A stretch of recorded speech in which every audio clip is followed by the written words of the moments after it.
भारत में एक इलाका था सिलहट, जो अब बांग्लादेश में चला गया। सिलहट में मेजॉरिटी पॉपुलेशन हिंदुओं की थी और बाई वोटिंग ये डिसाइड होना था कि वो भारत में असम का हिस्सा बनेगा या पूर्वी पाकिस्तान का हिस्सा। वहां पर हिंदू समाज में सबसे बड़ी जाति जो थी वो शेड्यूल कास्ट की एक कम्युनिटी थी, जिसके जोगेंद्रनाथ मंडल ही उसके नेता थे, जो पाकिस्तान के पहले लॉ मिनिस्टर हुए।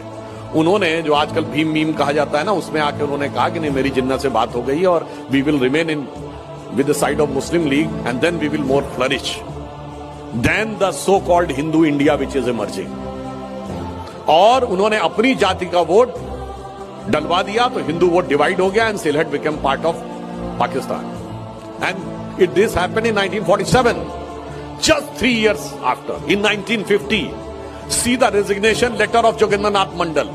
वो पैथेटिक होके कहते हैं कि उन्हीं की जाति के लोगों के घरों में आकर गांवों में आग लगाई गई, लोगों को मारा गया, महिलाओं से बलात्कार हुआ और कहा गया एक ही रास्ता है, कन्वर्ट हो जाओ या कट जाओ।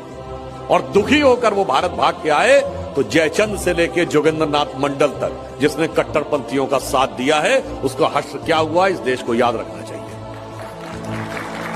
तो फिर मैं एक बात कहूं कि कहनी है एक बात हमें इस देश के पहरेदारों से, संभल के रहना अपने घर में छिपे हुए गद्दारों से।